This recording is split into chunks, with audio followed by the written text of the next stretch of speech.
The man who mailed himself. It started with a box. It was an ordinary brown parcel, medium-sized, taped up sloppily. No return address. No shipping label. Just a sticky note stuck on top that read, in smudged black ink, "Deliver to room 14. The only problem was we didn't have a room 14. I worked night shifts at a small-town post office in Ohio. Nothing fancy. Just sorting mail, logging packages, cleaning up at 4 a.m. when the lights flicker and my eyes start to play tricks on me. But that night, the box changed everything. We found it sitting by the back door when the last truck left. Nobody saw who dropped it off. The cameras didn't catch anything, just a glitchy frame between 241 and 243 AM, black screen, then static. I was alone when I brought it inside. It felt heavy, warmer than a box should be. I noticed scuff marks along the bottom, like it had been dragged through concrete. And something else. The box shifted slightly in my hands. I dropped it, startled. It hit the floor with a dull thud. Then silence. I tried to shake it off. Probably a loose item inside, I told myself. Maybe something rolled around. But as I walked away, I swear I heard something breathing. At first, I told no one.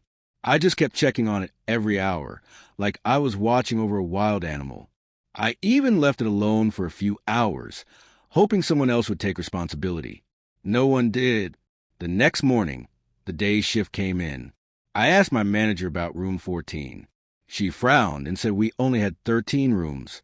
When I showed her the sticky note, she looked confused. "There's nothing written on this." I stared at it. The ink was gone. I was about to laugh it off until we heard the knock. From inside the box, 3 slow taps, like knuckles against cardboard. We called the police. They came within 15 minutes. Asked questions. Checked the cameras. We showed them the footage. Static again from 241 to 243. Same window. They approached the box, cautious. One officer tapped it. The box tapped back. Another tried to open it, but the tape wouldn't cut. Not with a knife. Not with scissors. Not even with a crowbar. It was sealed like the damn thing had grown shut. "Maybe it's a prank," one of them said. "Or a device." They took the box away. That night, I couldn't sleep. I kept picturing those taps. 1, 2, 3, like it was waiting for someone to answer. 2 days later, I got a call. The officer who took the box was missing. So was the box. The evidence room where they kept it, burned to the ground. No cause found. All they recovered was a scrap of cardboard with 3 letters scratched into it. You. That's when the letter started. Every night, a new envelope would appear on my desk. No stamps. No handwriting. Inside, each one was a picture. Of me, sleeping. Different angles. Different nights. One photo showed my eyes slightly open. Another had something in the corner. A shadow, tall and bent. After the 5th letter, I found a box on my porch. Same size. Same tape. Same warmth. The sticky note this time said, "You opened him." I didn't sleep that night. I couldn't, because I kept hearing scratching. From the walls. From under the bed. And once, from the mirror, I smashed every reflective surface in my house. Taped my windows. Blocked the vents. The next morning, another box. But it wasn't sealed. It was open, and inside was a man, bent at impossible angles. Pale, eyes open, smiling. He didn't move, until I blinked. When I looked again, the box was empty, and my front door was unlocked. Now it's happening faster. Every night, a new box appears. Sometimes in the fridge, sometimes in my car. Once, I woke up to find it sitting at the foot of my bed. The note on that one said, "Deliver to yourself." I think I understand now. This isn't about the man in the box. The box is the man, and he's delivering himself through us. Every time someone opens it, he gets in. He learns. He spreads. I've started coughing up shredded envelopes. I dream in postage codes. And just now, I found a shipping label stuck to my back. To unknown from you. I don't know how much longer I have before I'm shipped off. But if you ever find a box with no name, no stamp, and no return address, do not open it, because once you do, you're part of the delivery. I never thought a job at the post office could turn terrifying, but then they transferred me to the dead letters department. You know how some packages or letters never get delivered. They end up here, a forgotten, dusty room in the back of the facility. I'd never heard of it before, but when my supervisor told me about the shift change, I didn't think twice. It was a promotion of sorts, a step up. I didn't know the real horror was yet to begin. The room was cold, almost unnaturally cold, and it always smelled faintly of mildew, even though it was supposed to be sealed off from the elements. The only job I had was sorting through undelivered, unclaimed, or returned mail. Most of it was junk, old letters, torn envelopes, postcard with no addresses. But sometimes there were things that didn't belong. The first time I noticed something strange was the letter with no return address. It was tucked away in a corner, between two boxes of old, dusty envelopes. The letter was black, jet black, like it was made from some kind of dark, unnatural ink. It wasn't even sealed. Out of curiosity, I opened it. Inside was a single piece of paper, written in blood-red ink. The writing was distorted, as though whoever wrote it was trembling while doing so. But the most chilling part was a message. You should have never come here. The dead want their letters returned. I tossed it aside, thinking it was some kind of prank. But the next day, more letters arrived, each one more disturbing than the last. One envelope had a familiar handwriting. My own. It wasn't the same style I used, but it was unmistakable. My name was scrawled across the front. Inside, a single sentence. You're next. At first, I thought it was just coincidence, or maybe someone in the office was messing with me. But then the letters started to predict things. Small things at first. They predicted when I'd spill my coffee on the floor, when I'd miss the elevator. But then it escalated. The third letter arrived with no writing at all. Only a photograph, a picture of me, standing in the very room where I opened these cursed letters. The photo was taken before I even arrived that day. I tried to leave. I really did. But something kept me coming back. Maybe it was a compulsion to finish the task. Maybe it was the weight of the letters that now filled my locker. But the worst was yet to come. One night, the room seemed to come alive. The letters moved on their own, shuffling, tearing, screaming. And that's when I saw it, the black envelope. This one was different. It didn't have any address, just you, written on the front. I couldn't ignore it. I opened it. Inside was another picture. But this one wasn't of me. It was of a man, someone I didn't recognize, standing next to an open grave. The picture was old, the edges frayed, but I could feel something strange about it, as if it was alive. And then I understood the people in the letters, the photographs, the warnings. They were all people who had visited the dead letters department before me. The dead were trying to reach out. The next day, I came into work to find the entire facility dark. No one was around, just silence. I went to the dead letters room, only to find a pile of unopened letters now organized neatly. The photographs were there too, including one of me, standing by an open grave. Only now, the grave was real. And the man from the picture? He was standing in front of me, his mouth opened, but no sound came out, only the sound of wind and rustling paper. Then his eyes locked on mine. I ran. The letters seemed to follow, fluttering behind me, like they were alive, chasing me. I don't know what happened next. I'm writing this from the hospital, and I don't remember how I got here. All I know is that I've seen the faces of the dead in those letters, and now I am one of them. I don't know who will receive this letter, but if you ever come across the dead letters department, turn away, because once you start reading the letters, you're already on their list. And it arrived on a Tuesday. I wasn't expecting anything. I lived alone in a small apartment, my life a blur of work, sleep, and occasional takeout. No family, no friends to speak of. The mail was always the same, bills, flyers, maybe a package from Amazon. So when I saw the package sitting on my doorstep, I thought it was just another delivery. But when I picked it up, I realized something was off. It had no return address. Nothing. No label. No company logo. Just a plain brown box. No bigger than a shoe box, but heavy, like it was filled with something dense. I thought about leaving it there, calling the police, but then my curiosity got the better of me. I carried it inside. I tried to shake it, but it didn't rattle like a normal package. It was oddly silent. No shifting, no moving parts. Just weight. I opened it. Inside was a single sheet of paper, and beneath it, a small metal object. It was old, tarnished like something from another time. The paper had a single sentence written on it.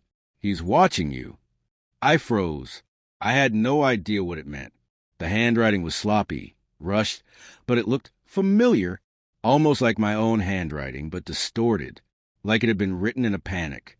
I tossed the paper aside and looked at the metal object.